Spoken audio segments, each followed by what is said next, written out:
কাহিনীর শুরুতে আমরা দেখতে পাই রায়ার মাদার ইন ল তার উপর খুব চিৎকার করছে। সে রায়াকে বলে 2 বছর হয়ে গেল তোমাদের বিয়ের, কিন্তু এখনো তোমাদের কোনো বেবি হলো না কেন? রায়া মনে মনে ভাবে বেবি হবে কিভাবে, এখনো পর্যন্ত আপনার ছেলে আমাকে টাচই করেনি। কিন্তু তার মাদার ইন ল সব দোষ রায়ার উপর চাপিয়ে দেয়। সে বলে তুমি বেবি কখনো মা হতেই পারবে না, এর থেকে ভালো আমি তোমার আরেক বোনের সাথে ওর বিয়ে দিয়ে দিই। আমার ছেলে তোমার বোনকে পছন্দ করে, সে ওর সাথে খুশি থাকবে, আর এরপর আমি আমার নাতিপুতির মুখও দেখতে পাবো। রায়া এসব কথা শুনে খুব কষ্ট পায়, এজন্য সে দ্রুত তার হাজবেন্ড সিওর কাছে যায়। সে সিওকে বলে আমাদের বেবি হচ্ছে না দেখে তুমি কি আমাকে ডিভোর্স দেওয়ার কথা ভাবছো? সিও বলে না, আমি তো কখনো এমন ভাবিনি, তবে হ্যাঁ আমার মনে হয় আমরা হ্যাপি কাপল না, এজন্য আমার মনে হয় আমরা ডিভোর্স নিয়ে আলাদা হয়ে গেলেই ভালো হবে। এসব শুনে রায়ার মন ভেঙে যায়। তার 1 বছর আগের ওই ঘটনাটার কথা মনে পড়ে যেখানে তার বোন ইচ্ছে করে সিঁড়ি থেকে পড়ে গিয়েছিল, আর এর পুরো দোষ রায়ার ঘাড়ে এসে পড়েছিল।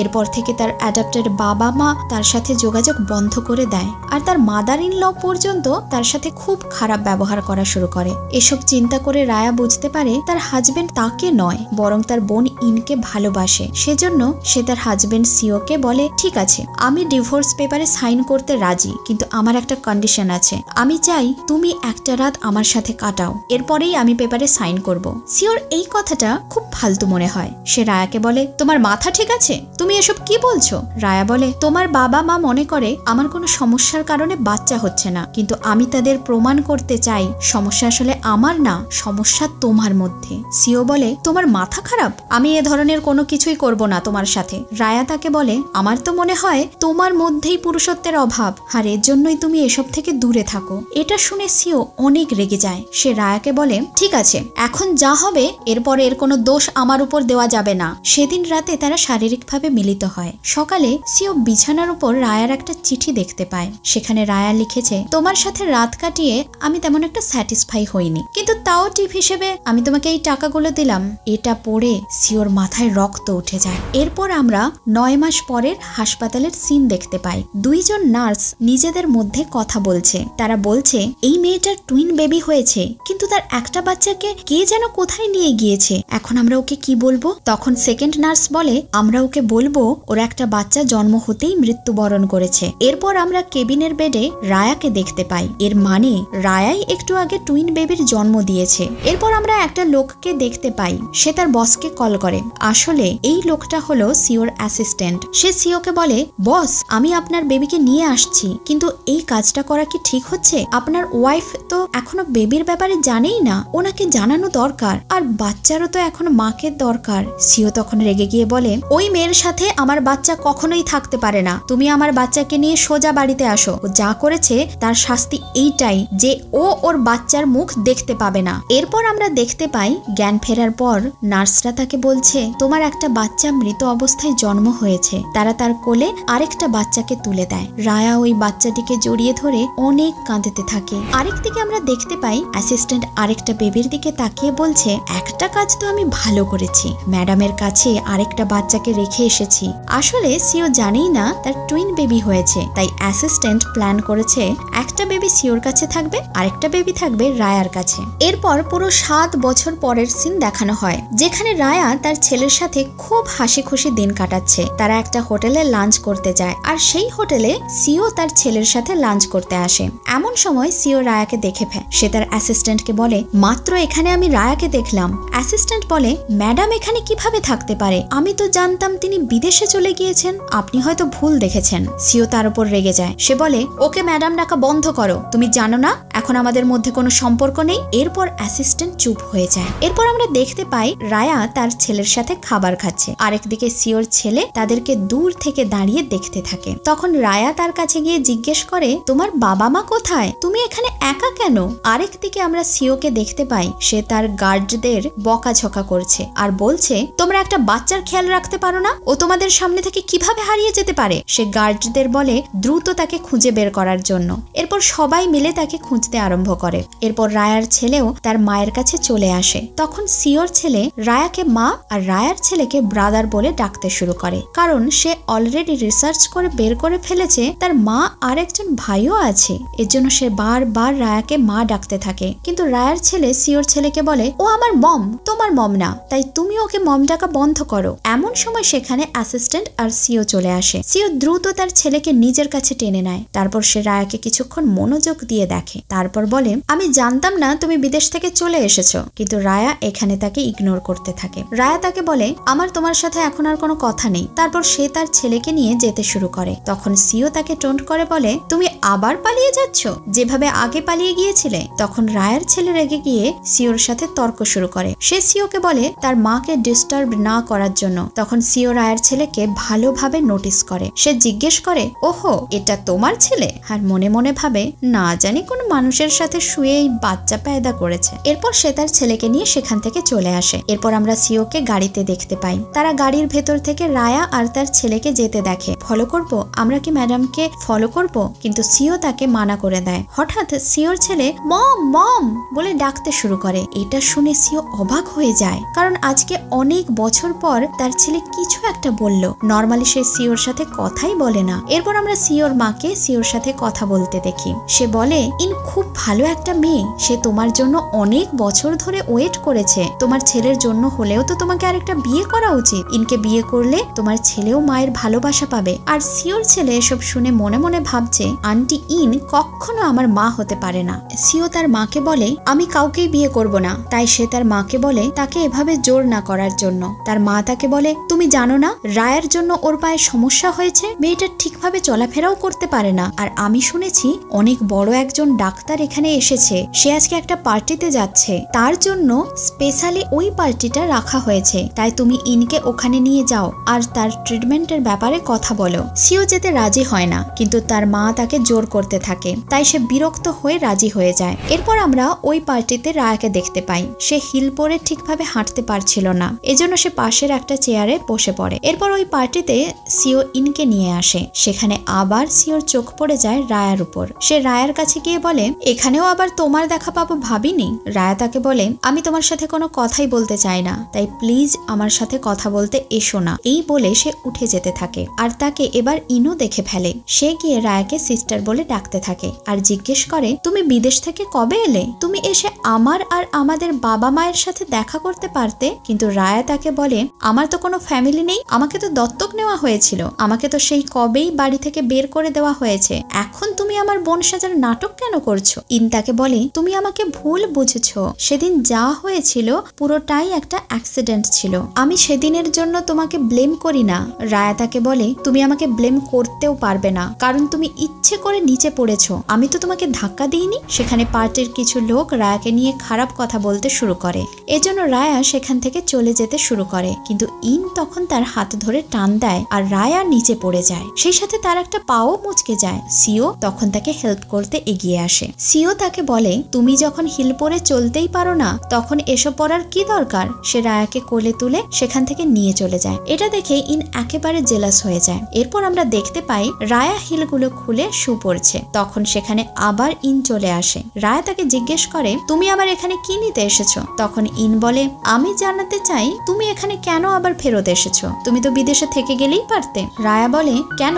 আমি ফিরে আসাতে তোমার কি সমস্যা? ইন বলে, আমার কোনো সমস্যা নেই, কিন্তু তোমারই এখানে বেশি দিন থাকলে সমস্যা হবে, কারণ এখানের কেউ তোমাকে পছন্দ করে না। আর আপনার মেবি কষ্ট হবে এটা দেখে যে আমি আর সিও খুব দ্রুতই বিয়ে করছি। আর সে এখানে আমাকে নিয়ে এসেছে একজন ডাক্তারের সাথে কথা বলার জন্য। আজকে এখানে এলি নামের অনেক বড় মাপের একজন ডাক্তার আসবে, আর সিও তাকে দিয়ে আমার চিকিৎসা করাবে। রায়া বলে, ওহো, তাহলে তুমি এই জন্য এখানে এসেছো? তোমার কি মনে হয় এলি তোমার ট্রিটমেন্ট করবে? ইন তাকে জিজ্ঞেস করে, তুমি এভাবে কেন বলছো? ও কেন আমার ট্রিটমেন্ট করবে না? রায়া তখন তাকে বলে, আমি যতদূর এলিকে চিনি, সে তোমার মতো মিথ্যুক মেয়েদের ট্রিটমেন্ট কখনোই করবে না। এই বলে সে সেখান থেকে চলে যায়। তার এমন কথায় ইনের অনেক রাগ ওঠে। সে মনে মনে ভাবে, রায়া বিদেশেই মরে গেল না কেন, শুধু শুধু দেশে ফিরে ঝামেলা বাঁধাচ্ছে। এরপর পার্টি শুরু হয়। হোস্ট সবাইকে ডক্টর এলির সাথে পরিচয় করিয়ে দেয়। আসলে ডক্টর এলি আর কেউ না, বরং সিওর এক্স ওয়াইফ রায়া। এটা শুনে ইন তার মেজাজ হারিয়ে ফেলে। সে রায়ার দিকে আঙুল তুলে বলে, ও কিভাবে ডাক্তার হতে পারে? ও তো নিজের গ্র্যাজুয়েশনও শেষ করেনি। সে রায়াকে নিয়ে অনেক অনেক মিথ্যা কথা বলতে থাকে সবার সামনে। তখন পার্টির হোস্ট ইনকে চুপ থাকতে বলে। সে বলে, মেবি তোমার মাথা নষ্ট হয়ে গিয়েছে। সে গার্ডদের বলে ইনকে পার্টি থেকে বের করে দেওয়ার জন্য। তখন গার্ডরা তাকে বাইরে নিয়ে আসে। আসে। এমন সময় সেখানে সিও চলে আসে। সিও তাকে জিজ্ঞেস করে, তুমি এখানে কি পাগলামি করছো? ইন তাকে বলে, তুমি জানো না রায়া বলছে সেই নাকি ডক্টর এলি? আমার তো তার কথা বিশ্বাস হয় না। আমার মনে হয় সে মানুষকে ঠকাচ্ছে। রায়া কিভাবে এত বড় ডাক্তার হতে পারে? সিও বলে, তোমার কি মনে নেই রায়া মেডিকেল স্টুডেন্ট ছিল? তো হতেই পারে বিদেশে গিয়ে সে তার পড়াশোনা কমপ্লিট করেছে, সে ডাক্তার হতেই পারে। তোমার তো এটা নিয়ে এত হাঙ্গামা করার দরকার নেই। আমার মনে হয় তোমার শরীর ঠিক নেই। এজন্য সে তার গার্ডদের বলে ইনকে বাড়ি নিয়ে যাবার জন্য। সিওর এসব কথা শুনে অনেক বেশি রেগে যায় ইন। এমন সময় তার একটা পুরনো কথা মনে পড়ে। সে তার বাবা মাকে কথা বলতে শুনেছিল। তার মা তার বাবাকে বলছিল রায়াকে সিওর সাথে বিয়ে দেওয়ার জন্য। এটা শুনে ইন তখন অনেক বেশি রেগে যায়, কারণ সে সিওকে আগে থেকেই ভালোবাসতো। কিন্তু তখন রায়ার বিয়ে হয়ে যায় সিওর সাথে, আর তখন থেকেই রায়ার প্রতি তার ঘৃণা জন্মে আছে। এরপর আমরা দেখতে পাই পার্টি শেষ হয়ে গিয়েছে। পার্টি শেষে সবাই যে যার বাড়ি ফিরছে। সিও গাড়িতে বসে তার অ্যাসিস্ট্যান্টের কথা চিন্তা করছে। অ্যাসিস্ট্যান্ট তাকে বলেছিল, জানি না বস, কেন জানি আমার মনে হচ্ছে রায়া ম্যাডামের সাথের বাচ্চাটাও আপনার। সিও তখন বলে, এটা তুমি কি বলছো? এটা কিভাবে হতে পারে? তখন অ্যাসিস্ট্যান্ট বলে, আপনার বাচ্চা আর ওনার বাচ্চার বয়স সমান, তো এটা তো হতেই পারে ওই বাচ্চাটাও আপনার। ওনার হয়তো টুইন বেবি হয়েছিল, কিন্তু সে সময় ওই কথাটা সে আমাদের থেকে লুকিয়েছে। আসলে অ্যাসিস্ট্যান্ট তো সব সত্য কথাই জানে। সে এটা বলার পর থেকে সিওর মাথায় শুধু এই কথাটাই ঘুরপাক খাচ্ছে। রায়া হল থেকে বের হবার পর সিও তাকে টেনে নিয়ে যেতে থাকে। রায়া বলে, এটা তুমি কি করছো? আমাকে ছেড়ে দাও। সিও তাকে খুব মন দিয়ে দেখতে থাকে। তখন রায়া বলে, তোমার ওই বাজে নজর আমার উপর থেকে সরাও, আমার একটা বাচ্চা আছে। সিও বলে, তুমি তো এমন ভাবে কথা বলছো যেন আমি তোমাকে প্রথমবার দেখছি। তোমার ওই রাতের কথা মনে নেই যেটা আমরা একটা কাটিয়েছিলাম? রায়া বলে, ওইটা আমার জীবনের সব থেকে ফালতু রাত ছিল। ওই রাতের কথা আমি মনেও আনতে চাই না। এবার সিওর ওই চিঠিটার কথা মনে পড়ে, এজন্য সে তার হাতে ধরে ফেলে। রায়া বলে, এইটা কি করছো? ছাড়ো। সিও বলে, তুমি চাইলে আরেকবার আমরা ট্রাই করতে পারি, কথা দিচ্ছি এবার তোমাকে খুশি করে দেব, চলো আমার সাথে। রায়া তার হাতে একটা জোরে কামড় দিয়ে সেখান থেকে পালিয়ে যায়। সিও অনেক বেশি ক্ষেপে যায় এসবে। অ্যাসিস্ট্যান্ট বলে, বস, আমাদের মনে হয় একবার ডিএনএ টেস্ট করানো দরকার, তাহলেই জানা যাবে সে আপনার ছেলে নাকি। দূর থেকে এসব কিছু ইনো দেখে ফেলে। এসব দেখে তার অনেক রাগ ওঠে। এরপর আমরা রায়া আর তার ছেলেকে একটা হোটেলে লাঞ্চ করতে দেখি। হঠাৎ তার ছেলে বলে, মা, আমি ওয়াশরুমে যাব। রায়া বলে, আমি সাথে আসবো? তার ছেলে বলে, আমি বড় হয়েছি, একাই যেতে পারি। সে ওয়াশরুম থেকে বের হবার পর একটা মহিলা তাকে জড়িয়ে ধরে, তারপর আদর করার বাহানায় তার কয়েকটা চুল ছিঁড়ে নেয়। ছেলে বলে, আপনি আমাকে ব্যথা দিচ্ছেন, আমাকে যেতে দিন। তারপর ওই মহিলা তাকে ছেড়ে দিয়ে দ্রুত একজনকে কল করে বলে স্যাম্পলের জন্য চুল কালেক্ট করা শেষ। এরপর আমরা সিও আর তার অ্যাসিস্ট্যান্টকে একসাথে দেখতে পাই। অ্যাসিস্ট্যান্টের হাতে ডিএনএ টেস্টের রিপোর্ট, কিন্তু সে এখনো ভেতরে কি আছে খুলে দেখেনি। অ্যাসিস্ট্যান্ট বলে, বস, 2 ঘন্টা ধরে আমরা শুধু খামের দিকে তাকিয়ে আছি, খুলেও তো দেখা দরকার ভেতরে কি লেখা আছে, তাই প্লিজ আমাকে এটা খুলতে দিন, আমি খুলে দেখি। কিন্তু সিও তাকে এটা খুলতে দেয় না। অ্যাসিস্ট্যান্ট বলে, না খুলে দেখলে আমরা বুঝবো কিভাবে ভেতরে কি আছে? তারপর সে ওটা খুলতে শুরু করে। সে বের করার আগেই সিও তার কাছ থেকে খামটা নিয়ে নেয়। তারপর সে নিজেই দেখতে শুরু করে। এরপর আমরা ঘুমিয়ে থাকা রায়াকে দেখতে পাই। সে স্বপ্নে সিওর ছেলেকে দেখতে পায়, আর সাথে সাথে তার ঘুম ভেঙে যায়। রায়া চিন্তা করে, সিওর ছেলেকে আমি কেন স্বপ্নে দেখলাম? তারপর সে কিছুক্ষণ নিজের ছেলের দিকে তাকিয়ে থাকে। তারপর রায়াকে আমরা হাসপাতালে দেখতে পাই। তার শরীর হঠাৎ করেই কিছুটা খারাপ হয়ে যায়, তাই সে একটা জায়গায় চুপ করে বসে পড়ে। এমন সময় সেখানে সিও চলে আসে। সে তাকে জিজ্ঞাসা করে, তোমার কি হয়েছে? তোমার শরীর খারাপ? রায়া তাকে বলে, আমার থেকে দূরে যাও। সিও বলে, আমি এখন চলে গেলে তুমি যদি মরে যাও, তোমার এখন সাহায্যের দরকার। তারপর সে তাকে কোলে তুলে ওয়ার্ডে নিয়ে আসে। এরপর পুরোটা সময় সে রায়ার পাশেই বসে থাকে। সিও তাকে বলে, তুমি সময় মতো খাওয়া দাওয়া করো না, এজন্য গ্যাসের কারণে তোমার পেটে ব্যথা হচ্ছে, তাই তুমি ঠিকভাবে খাবার খাও। তুমি নিজেও তো ডাক্তার, তাহলে এগুলো মেনটেন করো না কেন? এরপর সে কমলা ছিঁড়তে শুরু করে। রায়া খাবার জন্য হাত বাড়ায়, কিন্তু সে তার হাতে দেয় না। তারপর সে নিজেই খেতে শুরু করে। সিও বলে, তোমার কি মনে হয় আমি তোমার খেয়াল রাখার জন্য এখানে বসে আছি? নো, এটা তোমার ভুল ধারণা, এটা আমি নিজের জন্য ছিঁড়েছি। কিন্তু কেবিনের বাইরে থেকে ইন্তাদের দেখে ফেলে। ইন্তাদের একসাথে দেখে আবার জেলাস হতে শুরু করে। এরপর আমরা দেখতে পাই রায়ার হাসপাতালে তার এক্স মাদার ইন লও এসেছে। এসে সে রায়াকে আজে বাজে কথা শোনাতে শুরু করে। সে বলে, তুমি কি আবার আমার ছেলের জীবনে ফেরত আসতে চাইছো? আমি এটা কখনোই হতে দেব না, আমি ইনের সাথে ওর বিয়ে দেব। এসব ফালতু কথা শুনে রায়া বলে, আপনার ছেলের সাথে যাকে ইচ্ছে বিয়ে দিন, আমার এতে কিছু যায় আসে না। আমি তো এটা বুঝতে পারছি না, এতগুলো বছর কেটে গেল, এখনো আপনি ইনের সাথে ওর বিয়ে দিতে পারলেন না।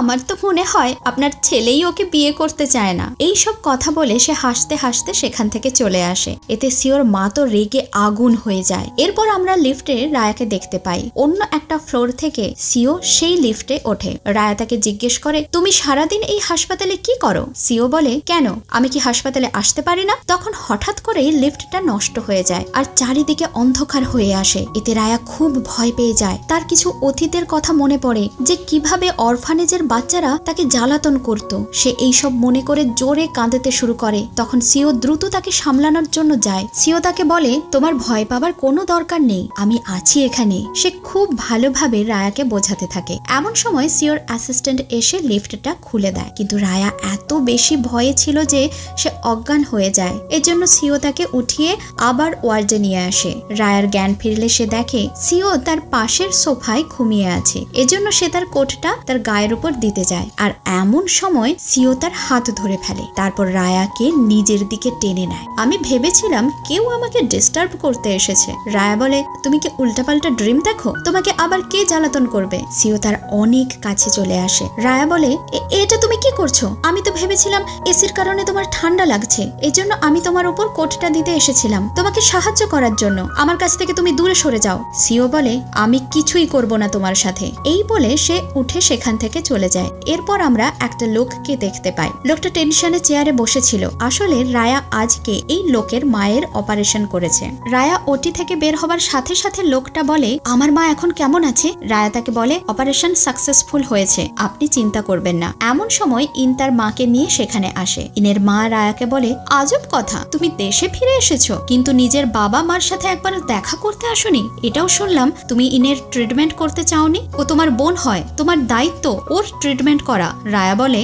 আপনাদের মনে হয় মনে নেই, আপনারাই আমার সাথে সব সম্পর্ক নষ্ট করেছেন, এমনকি আমাকে বাড়ি থেকে বেরও করে দিয়েছেন। এজন্য এখন আমার আর কোনো ফ্যামিলি নেই। তখন তার মা খুব চিৎকার করতে শুরু করে। সে বলে, আসলে আমরা খুব বড় ভুল করেছিলাম যে তোমার মতো মেয়েকে দত্তক নিয়েছিলাম। তোমাকে বাড়ি থেকে বের করে দিয়ে ভালোই করেছি। রায়া বলে, হ্যাঁ আমিও তো তাই বলি, আপনারা খুব ভালো করেছেন আমাকে বাড়ি থেকে বের করে। আমি তো কখনো এটা নিয়ে কমপ্লেন করি না, তাহলে আপনারা কেন বারবার একই কথা বলেন? আমি ওর কোনো ট্রিটমেন্ট করব না। তখন ইনের মা বলে, তুমি ভুলে যেও না, ইনের এই অবস্থা তোমার জন্য হয়েছে। তুমি ওকে ধাক্কা দিয়ে ফেলে দিয়েছিলে, আর এই কারণেই ও পায়ে ব্যথা পেয়েছে। রায়া তখন ইনকে জিজ্ঞেস করে, আর কতদিন তুমি সবাইকে এই মিথ্যা কাহিনী শোনাবে? তুমি নিজেও জানো এখানে আমার কোনো দোষ নেই। তুমি ইচ্ছে করে সিঁড়ি থেকে পড়েছো। তুমি যা করেছো ওটার ফল তুমি নিজেই ভোগ করবে। আমি তোমার কোনো হেল্প করব না। এসব শুনে ইনের মা অনেক রেগে যায়। সে অনেক খারাপ খারাপ কথা রায়াকে শোনাতে থাকে। এমন সময় সেখানে সিও চলে আসে। তাই ইনের মা চুপ করে সেখান থেকে চলে যায়। সিও বলে, আমি তোমাকে হেল্প করলাম, তুমি কি আমাকে ডিনারে ইনভাইট করবে না? রায়া বলে, ঠিক আছে, আমি তোমাকে একদিন ডিনারে ইনভাইট করে দেব। এরপর তারা রাতের বেলা একসাথে ডিনার করতে যায়। রায়া সিওকে মনোযোগ দিয়ে দেখতে থাকে আর তার অনেক পুরানো কথা মনে পড়ে। রায়ার মনে পড়ে একসাথে ডিনার করার জন্য সে কিভাবে সিওর জন্য ওয়েট করত, কিন্তু সিও কখনো এসে তার সাথে ডিনার করতে বসতো না। সে সিওর দিকে চেয়ে চেয়ে এসব কথাই ভাবতে থাকে। রায়া এখানে অনেক বেশি মদ খেয়ে ফেলে, এজন্য সিও তাকে বাড়িতে ড্রপ করার কথা বলে, কিন্তু রায়া সেখান থেকে ওঠে না। সে সিওকে জড়িয়ে ধরে বলে, আমি তোমাকে অনেক হেট করি, তোমার উপর আমার অনেক রাগ, তুমি আমাকে বিয়ে করার পরেও ভালোবেসেছো আমার বোনকে। রায়া তাকে জড়িয়ে ধরে তার উপর রাগ ঝাড়তে থাকে। এমন সময় সেখানে অ্যাসিস্ট্যান্ট চলে আসে, কিন্তু সে তাদেরকে একসাথে এভাবে দেখে চুপচাপ সেখান থেকে চলে যায়। রায়া তাকে বলে, আমি তোমাকে ভালোবাসি আবার হেটও করি, কিন্তু কি করব, তুমি তো আমার বোনকে ভালোবাসো। এটা বলে সে চুপ করে সেখানে চেয়ারে বসে পড়ে। সিও দাঁড়িয়ে দাঁড়িয়ে হাসতে থাকে। সে বলে, তোমাকে ডিভোর্স দেওয়াটা আমার অনেক বড় ভুল ছিল, এটা আমি মানি, কিন্তু আমি তোমার বোনকে কখনো ভালোবাসিনি না, আমি ওকে বিয়ে করার কথা ভাবছি। তুমি আমাকে বলো তো, তুমি কি অন্য কাউকে বিয়ে করেছো? তখন হঠাৎ করেই রায়া আবার তার গলা জড়িয়ে ধরে আর তার প্রশংসা করতে শুরু করে। সে বলে, তুমি কত হ্যান্ডসাম, তোমার ফেস কত কিউট। এরপর রায়া তার কোলে বসে পড়ে। এসব দেখে তো সিও হেসে দেয়। পরদিন ঘুম থেকে উঠে রায়া দেখে সে তার বেডে ঘুমিয়ে আছে। তার ছেলে তাকে একটা লেমন বটল এনে দেয়। তার ছেলে তাকে এত বেশি ড্রিঙ্ক করতে মানা করে। গতকাল রাতে একটা আঙ্কেল আপনাকে বাড়িতে দিয়ে গেছে আর বলেছে আপনি যেন বেশি ড্রিঙ্ক না করেন। রায়া বলে, ওহো, সিও আমাকে বাড়িতে পৌঁছে দিয়েছে, না জানি কিসব ভুলভাল কথা ওকে বলে ফেলেছি। সে তার ছেলেকে বলে, ঠিক আছে, আমি আর কখনো ড্রিঙ্ক করব না। আরেকদিকে সিওর মা তাকে জোর করছে ইনকে বিয়ে করার জন্য। তার মা বলে, তুমি ওকে আর কত দেরি করাবে, ওকে বিয়ে করেই ফেলো, এমনকি তোমার এক্স ওয়াইফও দেশে ফিরেছে, আমি ওকে আর এই বাড়িতে ঢুকতে দিতে চাই না। সে বারবার বলতে থাকে ইনকে বিয়ে করে নেওয়ার জন্য। সিওর ছেলে এসব কথা শুনে ফেলে, এজন্য সে দ্রুত রায়ার ছেলের কাছে যায়। সে রায়ার ছেলেকে ডিএনএ টেস্টের রিপোর্ট দেখিয়ে বলে, এই দেখো, আমি তোমার ভাই, আর আমার বাবাই তোমার বাবা, আর তোমার মা আমার মা। দুই বাচ্চা মিলে এসব নিয়ে কিছুক্ষণ কথা বলে। এরপর রায়ার ছেলে এগুলো তার মাকে জানিয়ে দেয়। রায়া তাকে জিজ্ঞেস করে, আসলেই কি আমি তোমার মা? তখন ছেলেটি বলে, হ্যাঁ, তুমি আমার মা। এরপর সে তাকে ডিএনএ টেস্টের কথাটা বলে। রায়ার তখন হাসপাতালের কথা মনে পড়ে, সেখানে সে নার্সদের কিছু কথা শুনে ফেলেছিল। রায়া বুঝে ফেলে সে মৃত বাচ্চার জন্ম দিয়েছে, এই কথাটা মিথ্যা ছিল। রায়া অনেক ইমোশনাল হয়ে নিজের দুই ছেলেকে জড়িয়ে ধরে। রায়া তাকে বলে, তুমি এটা আগে বলনি কেন? ছেলেটা বলে, আমি আন্টি ইনকে অনেক ভয় পাই, আমি চাই না আমার বাবা তাকে বিয়ে করুক, কিন্তু আমার গ্র্যান্ডমা বারবার তাকে বিয়ে করার জন্য বলছে। বাবা যেন তাকে বিয়ে না করতে পারে, সেজন্য আপনাকে কিছু করতে হবে মা। রায়া বলে, ঠিক আছে, আমি দ্রুতই এই ব্যাপারে দেখব, আমি দ্রুত তোমাকে নিজের কাছে নিয়ে আসব, তোমাকে ওই ইনের কাছে থাকতে হবে না, কিন্তু এখন আমাদের এই কথাটা সিক্রেটে রাখতে হবে। এরপর আমরা অফিসে সিওকে দেখতে পাই। সে তার অ্যাসিস্ট্যান্টকে বলে, এটা কিভাবে জানা যাবে যে ওর লাইফে এখন কেউ আছে কিনা? অ্যাসিস্ট্যান্ট বলে, এটা জানার জন্য আমাদের দুটো বাচ্চার মধ্যে বন্ধুত্ব করাতে হবে, এবারে আপনিও ম্যাডামের কাছে যেতে পারবেন। সিও এই জিনিসটা নিয়ে চিন্তা করতে থাকে। সিওর বাড়িতে ইন তার মাকে নিয়ে আসে। সিওর মা বলে, আমি দ্রুতই তোমাদের বিয়ের ব্যবস্থা করব। ইন বলে, আমার মনে হয় না সে আমাকে বিয়ে করবে, এখন তো ওর এক্স ওয়াইফ রায়া ফিরে এসেছে। সিওর মা বলে, তুমি এসব নিয়ে ভেবো না, আমার ছেলের বউ এখন তুমিই হবে, আমার শুধু তোমাকেই পছন্দ, ওই মেয়েকে তো আমি সিওর কাছে আসতেই দেব না। এরপর আমরা দেখতে পাই রায়া সিওর সাথে কথা বলার জন্য এসেছে, কিন্তু অ্যাসিস্ট্যান্ট তাকে বলে, ম্যাম, বস তো বাড়িতে চলে গিয়েছে, আপনি বাড়িতেই যান, বসকে পেয়ে যাবেন। এরপর রায়া সিওর বাড়িতে আসে। সেখানে তাকে দেখে সবাই চমকে যায়, বিশেষ করে তার মাদার ইন ল। সে বলে, তুমি এখানে কি নিতে এসেছো? তুমি এখান থেকে চলে যাও, আমি তোমাকে আর কোনোদিন এই বাড়িতে পা রাখতে দেব না। ইন বলে, আসলেও আপনার এখানে আসা উচিত হবে না, কারণ দ্রুতই আমার সাথে সিওর বিয়ে হবে। রায়া বলে, আমার এসবে কিছু যায় আসে না, তুমি যাকে ইচ্ছে বিয়ে করো, আমার এখানে কিছু কাজ আছে, তাই আমি এখানে এসেছি। কিন্তু সবাই তাকে সেখান থেকে চলে যেতে চাপ দিতে থাকে। এমন সময় সিও সেখানে চলে আসে। সিও বলে, আপনারা কারা ওকে চলে যেতে বলছেন? ওকে আমি বাড়িতে আসতে বলেছি। এতে সিওর মা তার ওপরেই রেগে যায়। সে বলে, আমি তোমার আর ইনের বিয়ের কথা বলছি, তোমার বিয়েটা করে নেওয়া দরকার। কিন্তু সিও সবার সামনেই জানিয়ে দেয় সে কাউকে বিয়ে করবে না। তারপর সে সবাইকে ওই রুম থেকে চলে যেতে বলে। সবাই রাগ করে সেখান থেকে চলে যায়। রায়া বলে, আমার মনে হয় এখন চলে যাওয়া উচিত, পরে তোমার সাথে কথা বলে নেব। কিন্তু সিও তার হাত ধরে ফেলে। সিও তাকে বলে, একটা ক্লিয়ার কথা তোমাকে বলি, আমি কখনোই ইনকে বিয়ে করব না। এটা বলে সে হাসতে থাকে, কিন্তু রায়া সেখান থেকে চলে আসে। এরপর আমরা দেখতে পাই সিওর মা ইনকে বলছে, তুমি চিন্তা করো না, আমি তোমার বিয়ে সিওর সাথেই করাবো, এজন্য আমার কাছে একটা আইডিয়াও আছে। রায়া বাড়ি ফিরে তার ছেলেকে বলে, আজকে তো আমি তোমার ভাইকে আনতে পারলাম না, কিন্তু দ্রুত ওর বাবার সাথে কথা বলে আমি ওখানে নিয়ে আসবো। এরপর তার ছেলে তাকে একটা নিউজ দেখায়, যেখানে ইন আর সিওর বিয়ের খবর ছিল। এটা দেখে রায়ার অনেক খারাপ লাগে, কারণ সিও তো বলেছিল সে ইনকে বিয়ে করবে না, কিন্তু খবরে বলছে তারা দ্রুতই বিয়ে করবে। এটা দেখে রায়ার মন কিছুটা খারাপ হয়ে যায়। আরেকদিকে ইন এই নিউজ দেখে খুশি হয়। সে হেসে হেসে বলে, তুমি যা ইচ্ছা করো রায়া, এবার আমি সিওকে নিজের করেই ছাড়বো। এরপর আমরা দেখতে পাই সিও অফিসে এসে এই ফেক নিউজের ব্যাপারে জানতে পেরেছে। অ্যাসিস্ট্যান্ট বলে, সব জায়গায় আপনার আর ইন ম্যাডামের বিয়ে নিয়ে রিউমার ছড়াচ্ছে, এখন আমরা কি করব? সিও বলে, এসব নিউজ ধামাচাপা দিয়ে দাও, এসব নিউজের কোনো সত্যতা নেই।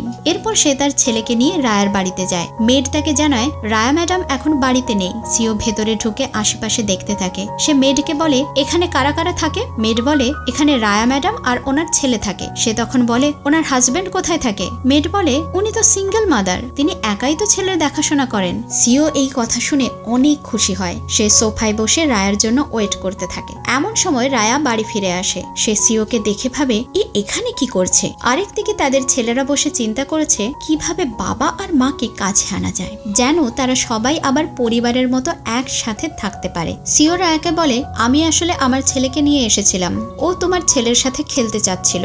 রায়া বলে, আচ্ছা, দুই বাচ্চা তাহলে একসাথে খেলা করছে, এটা তো ভালো কথা। এরপর সিও আবার সোফায় বসে পড়ে। রায়া জিজ্ঞেস করে, তুমি কি একেবারে ডিনার করে যাবে? সিও বলে হ্যাঁ। এরপর তারা সবাই একসাথে ডিনার করে। রায়া খুব সুন্দর করেই দুটো ছেলের খেয়াল রাখে, আর সিওর ছেলে তার সাথে অনেক কথা বলে। এটা দেখে সিও অনেক অবাক হয়ে যায়। সে বলে আজব ব্যাপার, ও তোমার সাথে এত কথা বলে কিন্তু আমার সাথে তো কোনো কথাই বলে না। রায়া বলে তোমার ছেলেকে কিছুদিনের জন্য আমার কাছে রেখে যাও, আমার মনে হয় ওর কিছু একটা অসুবিধে হচ্ছে, তাই ওর আশেপাশের পরিবেশ একটু চেঞ্জ হওয়া দরকার, তাহলে ওর শরীর মন আবার ভালো হয়ে যাবে। সিও বলে না, এভাবে কিছুই হবে না। রায়া বলে তুমি ভুলে যেও না আমি একজন ডাক্তার। রায়ার ছেলেও বলে